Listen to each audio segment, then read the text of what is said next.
This was back before Google. Web pages were, for the most part, still very basic HTML with JavaScript. Hardly anyone used CSS. Only discussion boards and some banking sites had anything approaching mature front-end or back-end combinations, etc. This is an early deep web story, not just one about illicit activities online.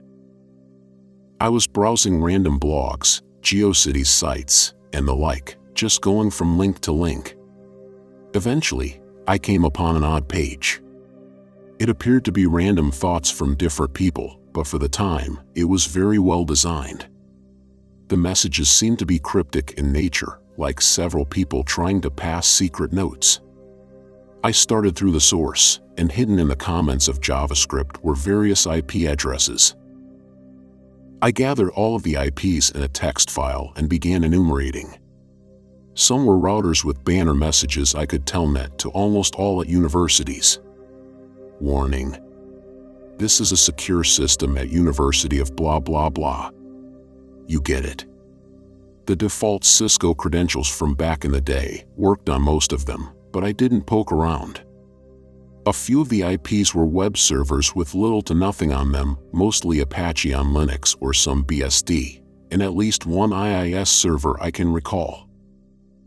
I finally came upon a web server with a huge directory of HTML files and TIFF images, with a few smaller subdirectories containing the same contents. NSLOOKUP returned no reverse records for the IP. A visual route traced it as far as Colorado. The HTML files appeared to record a psychologist or similar mental health professional would keep. The images were of faxes, apparently of both military and medical nature. As I browsed from a subdirectory back to the parent, at the top was a new HTML file named something like 1hello there.html. The timestamp was from right that minute. I opened it, and in plain text was the message, "We see you." No quotes, all lowercase. About 15 seconds later the server dropped. Welcome back. Dark Recaps here, wishing you a scary Christmas and a haunted New Year. Hit that like button and subscribe for more creepy true stories in 2023. Let's continue. Behind the little doors. Quote, "So this may seem like a nebulous answer, but the real scary shit is the portals. By that, I mean little doors hidden from everyone except the people who know what they are looking for.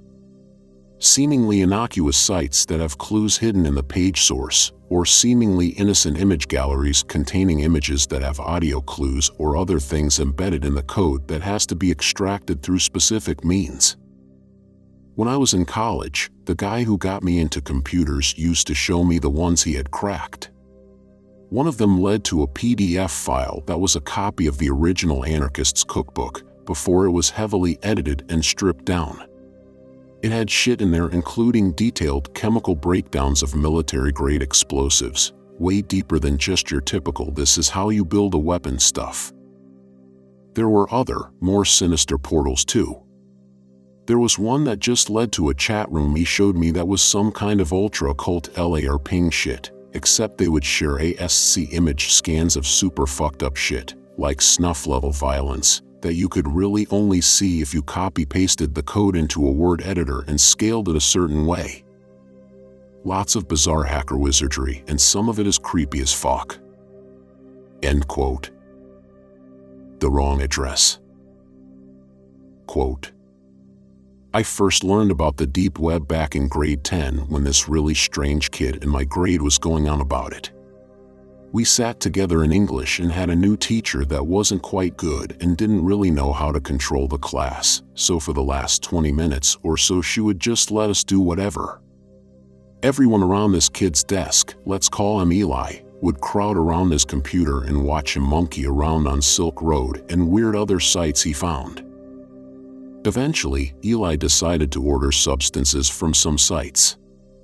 This was high school, so we all lived at home, so he figured he'd order DMT to his cottage, go up for a weekend, and pick it up to hide in his closet.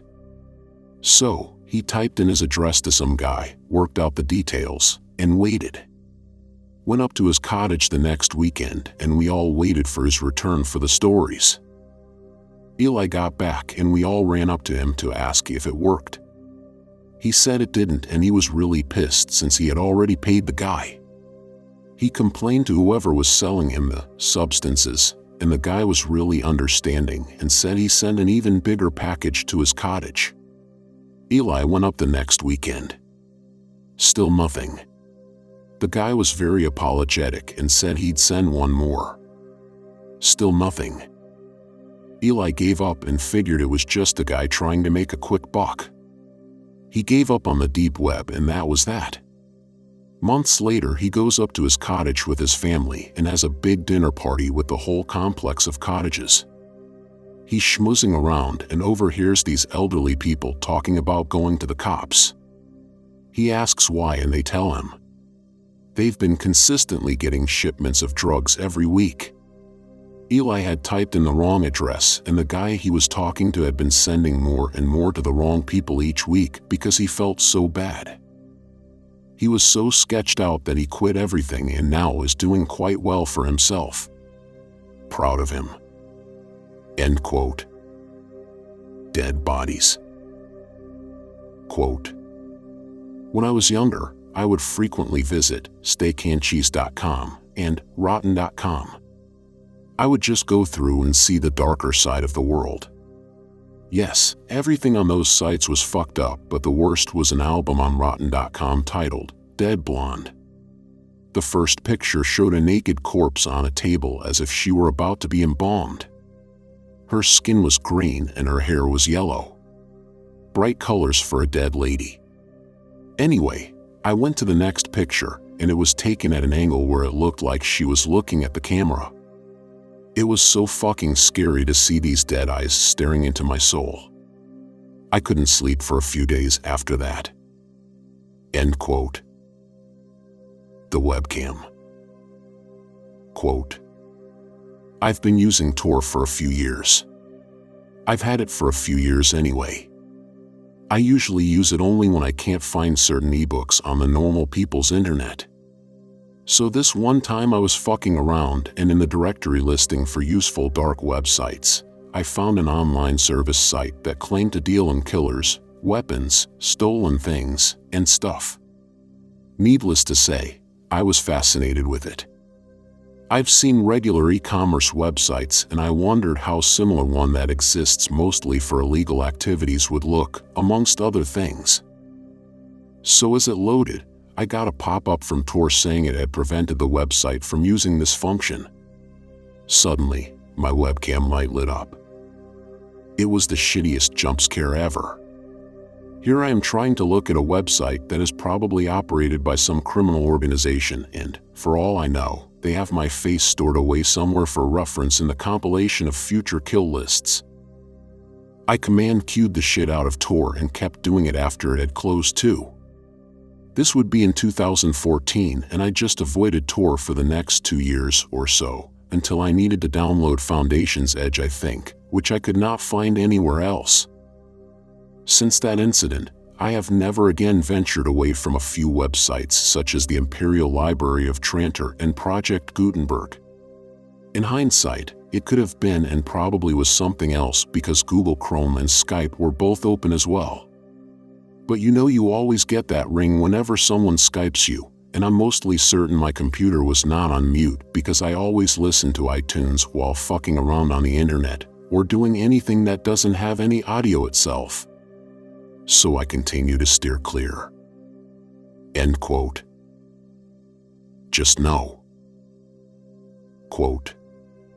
14 years ago, as a freshman at a major Texan university, the university network was somewhat more fast and loose in terms of being able to access other people's computers, as you might imagine.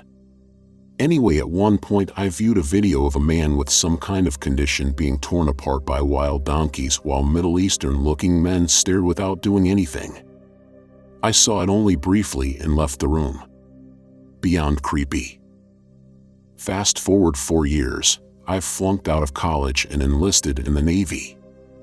I mentioned the incident to a guy in my work center.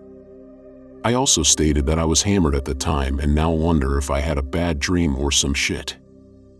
Coworker says, I've heard of this, and digs this column up. So, apparently, it really is out there somewhere. I haven't gone out looking for it, and I don't hear or read people referring to it like it is notorious, and believe me, I think it would be, but man, in 2000 it had already been digitized at some point and put out there. End quote. Let me know in the comments if you have ever entered the dark web. I'd be interested to read about your experience. Thanks for watching, and please consider leaving a like on this video. If you enjoy the content, hitting that subscribe button doesn't cost you anything. Take care, and I'll see you guys next time.